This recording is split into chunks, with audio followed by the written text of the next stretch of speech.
Hello, magandang araw mga kabarya. Welcome back to OMG TV channel. Okay? Magandang araw sa ating mga subscriber, sa ating mga viewers, at saka sa mga followers natin sa Facebook. So, magandang araw sa inyong lahat at sana ay nasa mabuti tayong kalagayan. Okay? So, doon sa mga hindi pa nakapalo sa ating Facebook page, coincidence, so mag-follow kayo. At dito sa OMG TV channel sa YouTube, mag-subscribe, mag-like, mag-share para laging ma-update sa mga bagong video na ma-upload natin. Okay? So, i-share ko sa inyo mga kabarya itong barya na lagi kong nakikita sa mga social media, no? Marami ang nag-post nito at sabi na napakamahal na raw ang presyo nito. So, dito sa ipapakita ko sa inyo ay alamin natin kung magkano talaga ang presyo nito na base natin dito sa record sa lagi nating pinukuhaan ng ating source. Okay? So, ang baryang ito ay napakaliit na barya kasi ito ay 10 sentimo na ABL.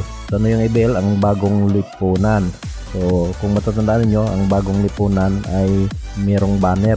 So, nahati ito sa dalawa, ibig sabihin dalawa ang variant nito, no? Ang isa is yung sa banner niya ay meron nakasulat na Republika ng Pilipinas. Ang isa naman ang nakasulat ay isang bansa, isang diwa. So yan ay ating alamin ang kanyang buong detalye kasama na rin yung kanyang mga presyo. Okay? So ang 10 sentimo na ABL mga kabarya ay standard circulation coin, nagbula 1975 to 1978. So bakit hanggang 1978 lamang siya? Kasi nga ito yung sinabi ko kanina na dalawang variant ito.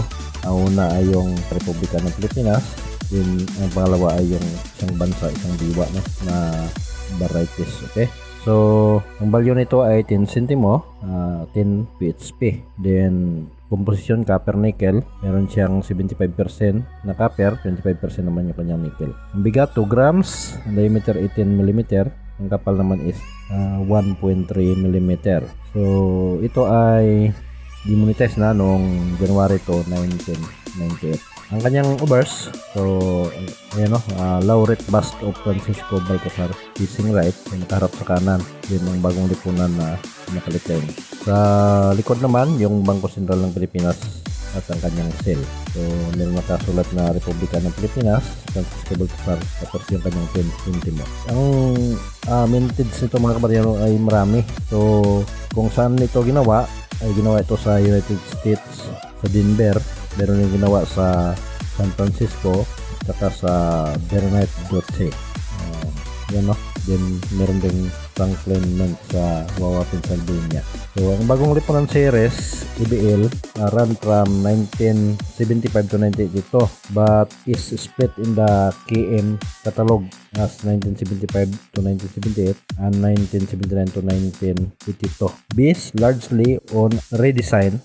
Yan, no, yung sinabi ko na parang dalawang variant na kasi binago yung design kasi nga pinalaki. So nakasulat, no, based largely on redesign of the central bank logo on the reverse. So ayan, no, nakita nyo sa larawan. So ang presyo nito mga kabarya, yung 1975 na gawa sa Wawa, Pennsylvania, yung Franklin Mint ay marami, no.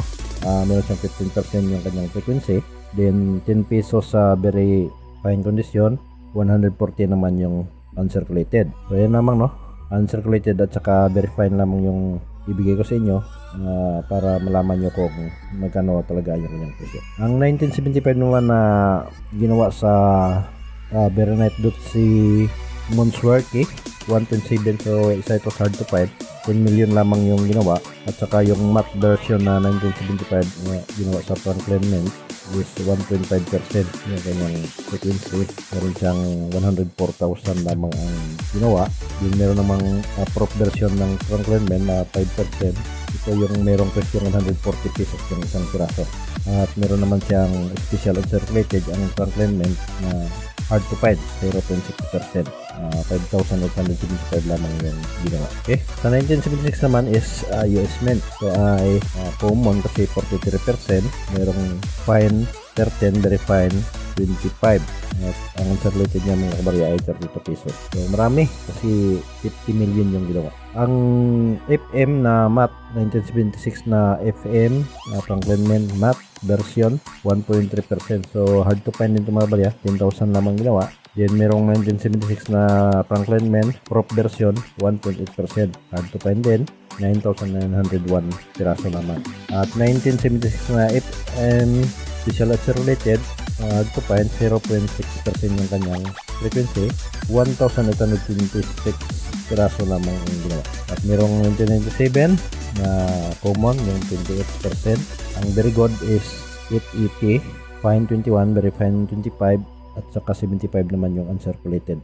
So marami to, 29,314 piraso ang ginawa. At ang Franklin Men na matte version sa 1977 is hard to find, 10,000 lamang ang ginawa. At 1977 na Franklin Men prop version is hard to find, 1.0%. Then 4,822 lamang yung ginawa. Ang 1977 na Franklin Men special uncirculated 0.3% kasi ay 354 piraso lamang. So ito yung maganda mga kabarya, no? Pag nakita mo to ay talagang mahal ang presyo nito kasi nga special uncirculated. Pero 1978 na common is 36%, 11 lamang yung very good, at 41 naman yung uncirculated. So 60,042,000 yung ginawa. Ng 1978 na Franklin Men na prop is hard to find 1.3, 4,792 lamang ang ginawa. 1978 na Franklin Men special uncirculated, so hard to find din 1.3%, 10,000 lamang ang ginawa. So yan yung mga presyuhan itong unang version, no? Itong nagmula sa 1975 hanggang 1978. At ang pangalawang version naman yung pinalaki ang kanyang mga letra tulad ng logo ng BSP. So nagmula sa 1979 hanggang 1982. So ito, no, ganun pa rin ang bigat, pareho pa rin ang kapal. Then itong gumawa nito mga kabarya, meron ng ginawa sa BSP Security Plan Complex Quezon City, Philippines. Then meron din sa Franklin Men, Wawa, Pennsylvania, United States, 1964. Ayan, no, yung FM. So ang bagong lipo ng series ABL, run from 1975 but is split in the KM catalog as 1975 to 1978 and 1979 to 1982, based largely on the redesign of the central bank logo on the reverse. Ayun, no, yung makikita nyo sa picture. Okay, so ito na yung 1979 is gawa sa BSP, 33%, 5 pesos lamang yung good condition, 20 naman ang kanyang uncirculated. Marami mga kabarya, 6,446,000 yung ginawa. Then 1979 na Franklin Men hard to find prop, 3,645 lamang yung ginawa. 1979 din na special uncirculated is 0.6%, 10,000 lamang yung kanyang ginawa. Saka 1980 gawa ng BSP, 36%, 250 lamang yung kanyang very good condition, 28 pesos naman kanyang uncirculated. So 1980 na Franklin Men prop version is hard to find, 0.7, 3,133 lamang yung ginawa, hard to find.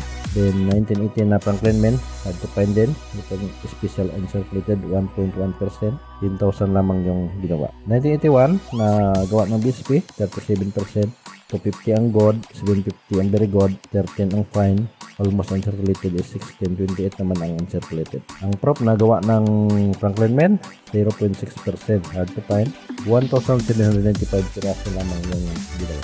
At ang special uncirculated na gawa ng Franklin Men, 0.2%, hard to find din. 19 ito na BSP ang gumawa, 39%, 630 ang good, 880 ang very good, 13 ang fine, very fine is 15, uncirculated is 31.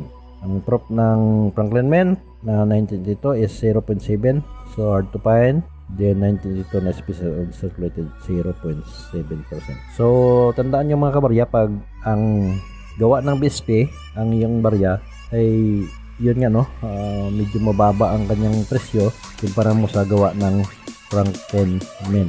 So paano nyo malalaman yan? So mag-research para malaman kung paano hanapin ang Franklin Men at kung meron kayong barya, yun ang maganda nyong ipunin. At halimbawa meron kayo, ipakita nyo sa ating Facebook page, Coincidence, or mag-message dito sa baba nating video o MJTV channel para malaman natin kung meron kayong barya at makilatis.